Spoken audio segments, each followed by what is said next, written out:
देवियों और सज्जनों नमस्कार। कैसे हैं आप लोग? उम्मीद करता हूं बहुत अच्छे होंगे। आज हम चलिए वित्तीय साक्षरता पर आप लोगों का मार्गदर्शन करेंगे। इस वीडियो को आप लोग शुरू से अंत तक देखेंगे। आप जानते हैं वित्तीय साक्षरता है क्या? क्या आपको स्कूल कॉलेज में क्या वित्तीय साक्षरता के बारे में आपको पढ़ाया जाता है, सिखाया जाता है? आप लोगों का क्वेश्चन होगा। दोस्तों नमस्कार, कैसे हैं आप लोग? उम्मीद करता हूं बहुत अच्छे होंगे। तो चलिए आज चलते हैं वित्तीय साक्षरता की ओर। आप लोग बताएंगे क्या आप लोगों को आज तक वित्तीय साक्षरता मिला? वित्तीय का मतलब आप लोग समझते होंगे, रुपए, पैसे, धन, संपत्ति के मामले की बात कर रहा हूं। तो आपको बता दूं, आपको 1 से लेकर 12 तक क्या आपको बताया गया वित्तीय साक्षरता क्या है, वित्तीय प्रबंधन क्या है ना? नहीं बताया गया होगा। और शायद कॉलेज में भी बड़ा मुश्किल से बताया जाता है आपको। मैथ, फिजिक्स, केमिस्ट्री, समाजशास्त्र, यही चीज़ें आपको बताई और पढ़ाई जाती हैं। तो मैं आपको बता दूं, अगर जीवन में आपको आगे निकलना है तो वित्तीय साक्षरता बहुत ही मूल्यवान है। क्योंकि आप पढ़ाई भी करते हैं पैसे के लिए, नौकरी करेंगे तो क्या आएगा? पैसे आएंगे। तो आपका पढ़ाई भी किस पर जाता है? पैसे के लिए जाता है। तो आपको अपने वित्तीय साक्षरता को कैसे मजबूत करना है, कैसे वित्तीय साक्षरता सीखनी है, कैसे वित्तीय रूप से आपको मजबूत बनना है, इस पर हमारा आज का ये टॉपिक रहेगा। तो सबसे महत्वपूर्ण चीज़ क्या है? देखिए, आपको वित्तीय साक्षरता के बारे में कोई बताने नहीं आता। न तो यहाँ तो माता पिता भी नहीं बताते हैं, न तो बाहरी लोग बताते हैं वित्तीय साक्षरता है क्या चीज़। तो वित्तीय साक्षरता जीवन में बहुत महत्वपूर्ण है। जैसे मान लीजिए आप पैसे कमाते हैं, नौकरी से कमाए, बिजनेस से कमाए, दुकान से कमाए, पर उसको आप बचाते कैसे हैं, कैसे इन्वेस्ट करते हैं, कहाँ पर लगाते हैं, कैसे रखते हैं, है ये बहुत मायने रखता है। तो हम आपको बता दें, जब आप पैसा कमाना शुरू कर देते हैं तो मान लीजिए सपोज दैट आपका वेतन 10,000 रुपये, 30,000, 50,000 जो भी हो। तो मैं उदाहरण के लिए आपको बोल देता हूँ, मान लीजिए आपका वेतन 10,000 रुपये है। तो उसमें से आपको कितना बचा के रखना चाहिए? कम से कम दोस्तों 30% तो आपको बचा के रखना ही चाहिए। इसके बाद खर्च करना चाहिए। पर आप लोग करते क्या हैं? हम सब लोग करते क्या हैं कि उसमें से लगभग 100% खर्च कर देते हैं। हमें ऐसा नहीं करना है। हमें क्या करना है? अगर हमारा इनकम 30,000 रुपये है, 10,000 रुपये है, तो उस 10,000 में से 3,000 रुपये हमें बचत कर देनी है। क्या कर देनी है दोस्तों? बचत कर देनी है। बचत करके उसको आप निवेश कर सकते हैं, गोल्ड में निवेश कर सकते हैं, है ना? और शेयर मार्केट तो देखिए दोस्तों बहुत रिस्की है। इसमें अधिकांशतः लोग डूबते हैं। मैंने भी डूबा है, इसमें डुबकी हमने भी लगाया है और बहुत गहरा तक डूबा है। तो मैं यही कहूँगा कि बहुत बड़ा रिस्की है। इसमें बिना जानकारी के हाथ डालना, यानी उस अग्नि में हाथ डालना है जिसमें हाथ जल जाता है ना? तो आप लोग, बल्कि इससे बेस्ट है म्यूचुअल फंड। म्यूचुअल फंड में आप लोग निवेश कर सकते हैं और मासिक रूप से, है ना? या तो जैसा आपके पास बजट आए, मासिक, और आप हफ्ते में भी कर सकते हैं, 10 दिन में, 20 दिन में, 30 दिन में, जैसा भी आपके पास बजट आए आप यहाँ पर इन्वेस्ट कर सकते हैं। और सबसे महत्वपूर्ण मैंने देखा है कि जो 30 साल का रेशियो रहा है, सबसे अच्छा रिटर्न आप देखेंगे गोल्ड में है, सोने में है। इसमें 15% का वार्षिक रिटर्न लगभग 30 साल के रेशियो में आया है। तो सबसे अच्छा विकल्प है गोल्ड में। आपने इस वर्ष देखा 60-65% ग्रोथ किया गोल्ड भी। ये बीच बीच में कभी होता है कितना ज़्यादा ग्रोथ करे, पर अगर आप लोग गोल्ड में इन्वेस्टमेंट करते हैं तो ज़्यादा सही रहेगा। आप देखते होंगे जो ट्रेडिंग होता है सबसे खतरे का, इसमें क्या होता है, लालच बहुत ज़्यादा होता है। और लालच के कारण लोग इसमें फोमो में आ जाते हैं। जैसे उन्होंने थोड़ा सा पैसा गंवाया, पहले तो आपको जिता देता है, आपको पैसा बढ़ा करके देता है, फिर आप फोमो में आ जाते हैं। और आप फोमो में आने के कारण ज़्यादा क्वांटिटी में आप ट्रेडिंग करने लगते हैं और अपना मूलधन खो देते हैं। फिर आप मूलधन इकट्ठा करते हैं, फिर डालते हैं और उसको भी खो देते हैं। फिर यही क्रम आप अपने मूलधन को वापस लाने के लिए पूरा मूलधन जो आप बचत किए रहते हैं वो सब का सब खो देते हैं और फोमो में आ जाते हैं। यहाँ तक कि बहुत सारे लोग इस फोमो के कारण, अपना धन कमाने के कारण कर्ज लेकर के भी कार्य करते हैं और अंत में जब उनके माइंड में ये बात कंट्रोल में नहीं आ पाता तो वो गलत तरीका अपनाते हैं। गलत तरीका में आत्महत्या भी हो जाता है।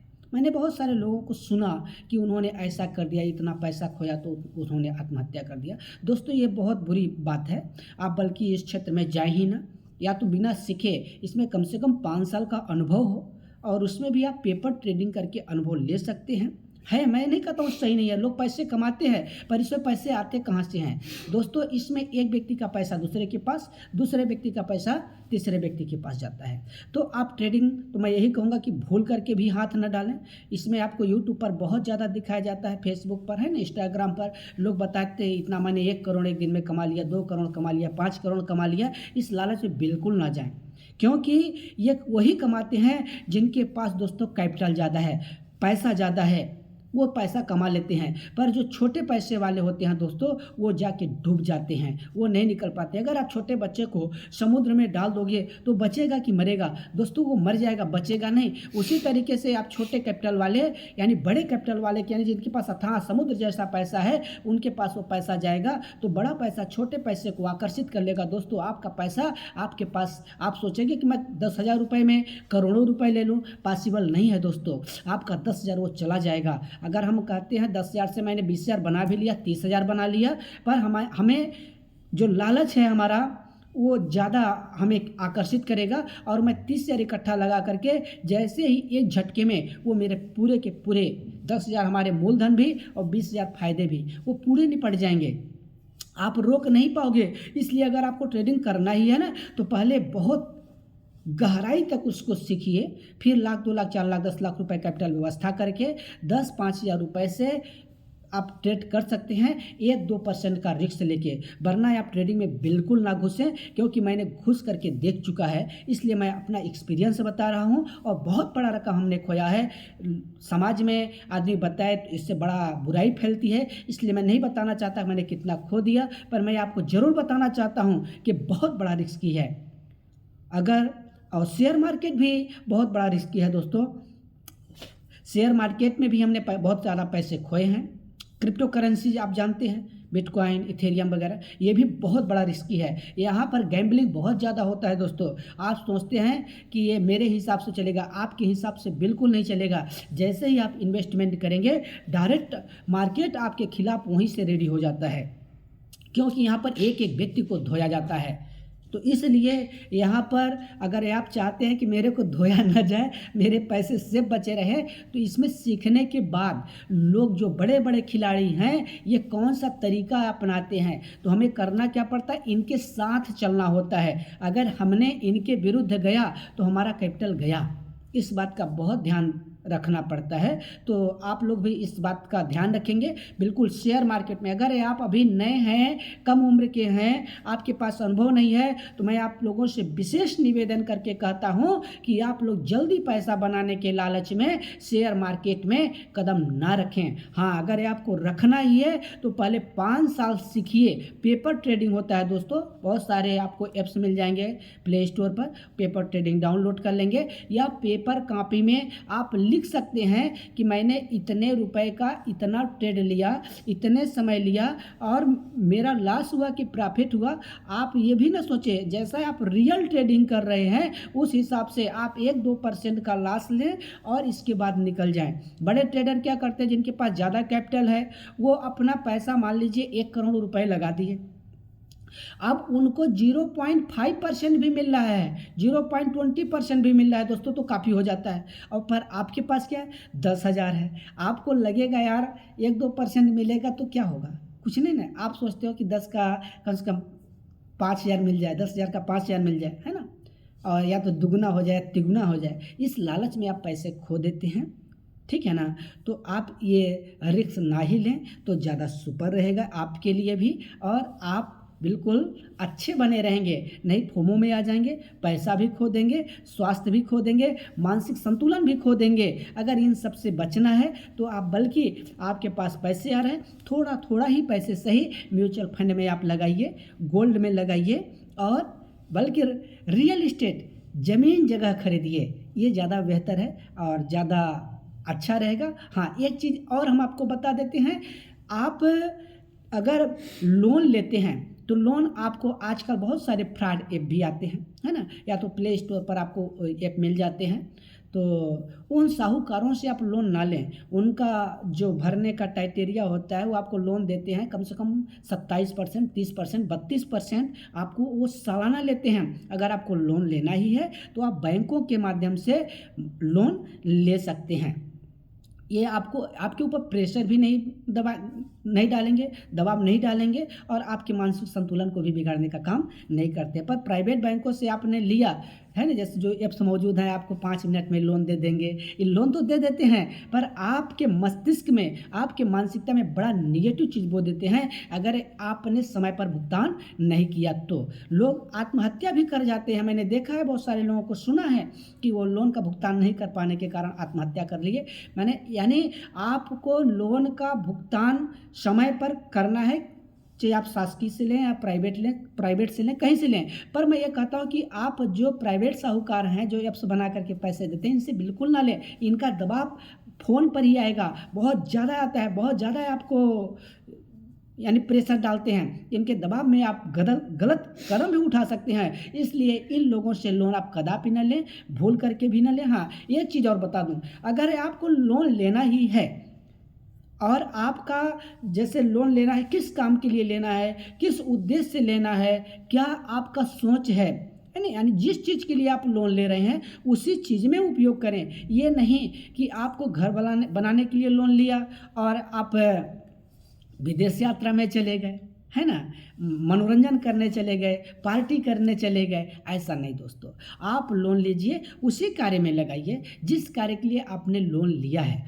और कोशिश करिए समय पर भुगतान करने का। और मैं एक चीज़ और बता देता हूँ, अगर आवश्यकता नहीं है तो इस लोन के मकड़ जाल में बिल्कुल ना फंसे, ये आपकी ज़िंदगी को तबाह कर देती है। अगर आपने लोन लिया तो 10 साल तो आप लोन ही भरते रह गए, यानी आप जो कमा रहे हैं उसका ब्याज भी तो बन रहा है और उसका ब्याज भी बढ़ते जा रहे हैं। तो दोस्तों, आप थोड़ा सा ही जो कमाए बल्कि उसमें से बचत करना शुरू करें, और जो बचत हो जाए उससे आप अपना बड़ा काम बड़ा विस्तार कर सकते हैं। और आप शुरुआती दौर से ही छोटा छोटा बचत करना शुरू कर देंगे तो आपके पास एक बहुत बड़ा अमाउंट खड़ा हो जाएगा दोस्तों। तो यही काम आप लोग करिए, जिस उम्र में हैं, जिस पड़ाव पर आप खड़े हैं, अपने पैसे को आप इन्वेस्टमेंट करना, बचत करना शुरू कर दीजिए। एक बचत आप बीमारी के लिए भी करिए, क्योंकि स्वास्थ्य हर व्यक्ति का खराब होता है, जैसे मौसमी बीमारी भी हो जाती है, घर में किसी का तबीयत खराब हो जाए, है ना, तो इसके लिए भी आपको थोड़ा थोड़ा बचत करना है, यानी आपके ऊपर अचानक बोझ न आए, कर्ज न लेना पड़े, है ना, तो इसके लिए आपको थोड़ा थोड़ा बचत करना है। हाँ, एक बचत आपको ऐसा करना है, जैसे मान लीजिए बच्चों की पढ़ाई के लिए और अपने नॉलेज को डेवलप करने के लिए, है ना, सीखने के लिए, और इस पर भी हमें थोड़ा थोड़ा बचत करते जाना है। आप डिसाइड कर लीजिए मुझे कितने % अपने काम में लगाना है, कितने % बचत करना है, या आप 10% का बचा सकते हैं। जैसे मान लीजिए 10% आप शिक्षा के लिए रख लिए, 10% आप अपने अपने लिए मौज मस्ती करने के लिए, 10% आप दान के लिए रख लिए, 10% आप मान के चलिए किसी का हेल्प करने के लिए भी आप रख सकते हैं। जैसे हमारा भारत देश, जैसे विदेश में कहीं कोई दिक्कत आ जाता है ना, भूकंप आ गया, बाढ़ आ गया, उसके हेल्प के लिए भारत सरकार दान कर देती है। उसी तरीके से आप पड़ोसी के पास कोई समस्या आ जाए, गांव में कोई समस्या आ जाए, देश में कोई समस्या आ जाए, विश्व में कोई समस्या आ जाए, उसके लिए भी आप 10% रख सकते हैं। इससे आपका मनोबल और मजबूत होगा कि मैंने उनका भी हेल्प किया है ना। इससे आपकी मानसिकता मजबूत होती है दोस्तों, है ना। और 50% आप कहा जाए, मैं तो 30% कर रहा हूँ, अगर आप 50% डायरेक्ट बचत में लगाएं अपने कमाई का, तो आपके पास बहुत बड़ा रकम हो जाएगा। और वहाँ पर उस पैसे को लगाएं जहाँ पर आपका साधारण ब्याज नहीं, चक्रवृद्धि ब्याज मिलता है। जैसे मैंने आपको बताया म्यूचुअल फंड, सोने में ऐसे स्थानों पर आप अपने पैसे का निवेश निवेश करेंगे तो बहुत ही बेहतर होगा। हाँ, बात ये रही है कि आप अपने पैसे का गलत यूज मत करिए, गलत दिशा में अपने पैसे को मत लगाइए। कहते हैं ना कि जो बच्चे होते हैं गलत दिशा में भी अपने बाप के पैसे को उड़ा देते हैं, खुद के कमाई को उड़ा देते हैं। तो आप गलत दिशा में पैर न रखें। गलत दिशा में पैर रखने के बाद लक्ष्मी पलायन करना शुरू कर देती हैं, क्योंकि वहाँ लक्ष्मी का अपमान होता है। हाँ, एक चीज़ और बता दें, कर्ज भी अपने जीवन में लेने का प्रयत्न मत करिए। मैंने बड़े बड़े उद्योगपतियों को डूबते देखा है कर्ज में। उनके पास इतनी बड़ी कर्ज आती है कि वो दिवालिया घोषित हो जाते हैं। तो कोशिश करिए कि अपने फंड से छोटे से ही शुरुआत करिए। एक छोटा पौधा बीज रूप में होता है और धीरे धीरे ग्रोथ करते हुए विशाल वृक्ष का रूप धारण कर लेता है। तो आप अपने आप को उस गहराई तक तो दबाइए तो सही, यानी जिस तरीके से आप बीज को ज़मीन के अंदर दबा देते हैं, गाड़ देते हैं, लगा देते हैं, रोपित कर देते हैं और धीरे धीरे अंकुरित करके वो 2 पत्ते 4 पत्ते होते हुए छोटा पौधा होता है, फिर बड़ा होते होते है ना विशाल रूप धारण कर लेता है। फल फूल पत्ते है ना, छाया सब कुछ देता है, ईंधन, यानी जितना चीज़ चाहिए सब कुछ प्रदान करने लगता है। उसी तरीके से आप अपना छोटा सा ही सही अपना बिजनेस शुरुआत करिए या उद्योग का शुरुआत करिए और धीरे धीरे उसको विशाल रूप में ले जाइए। हर चीज़ आपके इस एक विचार से शुरू होता है। उस विचार को आप बोना शुरू कर दीजिए, वो कार्य रूप में परिणित होगा और फल देना शुरू कर देगा। तो देर करने की आवश्यकता नहीं है। एक चीज़ आपने पढ़ा भी होगा, काल करें सो आज कर, आज करें सो अब, पल में प्रलय होता है, आप करेंगे कब। इसमें और शब्द थोड़ा सा मैंने बीच में छोड़ दिया है क्योंकि वो शब्द मैं नहीं लेना चाहता। तो आपको बता दें कि काल के ऊपर मत ले जाइए, आज करिए। एक मंत्र मैं आपको दे देता हूँ। एक मंत्र है तत्काल। जो भी आपको करना है दोस्तों तत्काल करिए, बहुत ही इम्पॉर्टेंट मंत्र है। अगर किसी दोस्त के पास बात करनी है तत्काल कर लीजिए, जो काम का शुरुआत करना है तत्काल कर लीजिए, कोई मुहूर्त की आवश्यकता नहीं। दोस्तों अगर आप मुहूर्त के चक्कर में हो जाते हैं तो वो चीज़ आपके जेहन से बाहर हो जाती है और आप पीछे हो जाते हैं, हो सकता है वो लाइफ टाइम के लिए छूट जाए। इसलिए जिस किसी कार्य को आपको संपादित करना है उसको आप तत्काल शुरू कर दीजिए, जीवन में 4 चांद लगना शुरू हो जाएगा। तो देर किस बात की। बिल्कुल, अगर ये वीडियो आप तक पहुंच गया है तो अपने मानसिकता को आप चेंज करिए, कार्य को तत्काल करने पर परिणित कर दीजिए और इस मंत्र का अपने जीवन में सदैव उपयोग करते रहिए। और आपको बता दें, जीवन को अगर बेहतर बनाना है तो लोगों का हेल्प करना जरूर शुरू करिए। जब तक आप हेल्प नहीं करेंगे तब तक आपके जीवन में आत्मविश्वास जागृत ही नहीं होगा।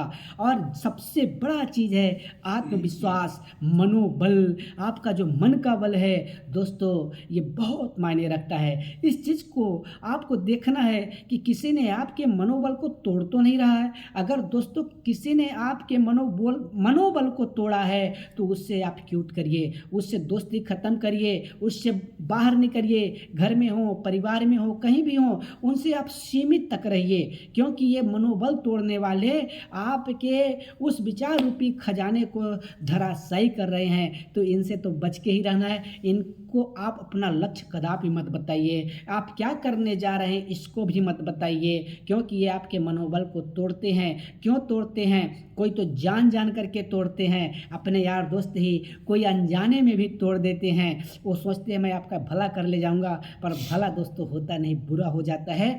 इसलिए मैं आपसे भी कहना चाहता हूँ, आप कभी भी अपने बच्चों का भी मनोबल मत तोड़िए, अपने पत्नी का भी मनोबल मत तोड़ें, अपने दोस्तों का भी मनोबल मत तोड़ें। उनके मनोबल को आप बढ़ाइए, वो जीवन में कुछ कर सकें। मनोबल टूटना यानी एक कहा जाए तो मृत्यु के समान है, उसका एक विचार धराशायी हो गया दोस्तों। इसलिए किसी के मनोबल को तोड़ने का पाप बिल्कुल ना करें, उसके मनोबल को बढ़ाइए। मन की ताकत इतनी विशाल होती है कि वो दुनिया में जो चाहे, वो चिंगारी होती है, जो चाहे वो कर सकता है।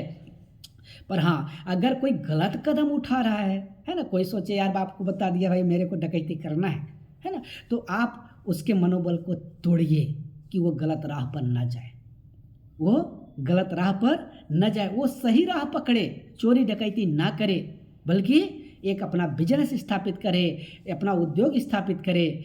कोई संस्था चलाए, कोई भी कार्य कर सकता है। दुनिया में कामों की कमी नहीं है। पर हाँ, एक बात मैं आपसे और कह देना चाहता हूँ, जो भी आप काम करें, जिस भी दिशा में आप काम करें, एक दिशा का निर्धारण करें, चारों तरफ दौड़ने की ज़रूरत नहीं है। अगर आपने एक गुण में महारत हासिल कर ली, उसी का अगर आपने मास्टर बन गया, तो दोस्तों आप जो भी चाहेंगे उससे आप प्राप्त कर सकते हैं। इसलिए अब आपको पूरी तैयारी के साथ, पूरी सतर्कता के साथ अपने कार्य को अंजाम देने के लिए तत्पर हो जाना चाहिए। आप क्या करना चाहते हैं, इसको एक डायरी में लिख लीजिए। कब करना चाहते हैं, इसको भी लिख लीजिए। हो सके तो तत्काल शुरू कर दीजिए, क्योंकि समय चलायमान है, समय वापस नहीं लौटता है। आपके दिमाग में न जाने कितने हजार विचार दिन भर में आते रहते हैं, और वो समय के साथ आपके दिमाग से बाहर भी होते जाते हैं। इसलिए अपने उस विचार को लिखिए और उसको कार्य रूप में परिणित करिए।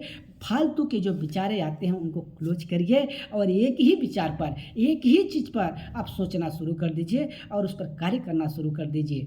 दोस्तों, अगर ये हमारा वीडियो आपके लिए अगर एक भी कदम अच्छाई की ओर ले जाए, आपके विचार को अच्छाई की ओर ले जाए, आपके फाइनेंस को अच्छी दिशा में ले जाए, तो आप हमारे इस चैनल को सब्सक्राइब कर लें और अपने दोस्तों के पास शेयर कर दें और लाइक बटन दबा दें और एक अच्छा सा कमेंट लिखें कि इससे आपको क्या सीख मिला और इससे आप अपने दोस्तों को क्या सीख देना चाहते हैं। आपका क्या विचार है, आपका क्या मत है, इसके बारे में आप हमें कमेंट करके बताएंगे। और आपको किस विषय पर अगला वीडियो चाहिए वो बताएंगे, क्योंकि मैं आपके विचार के हिसाब से ही वीडियो का चुनाव करता हूँ। बहुत बहुत धन्यवाद। जय श्री राम।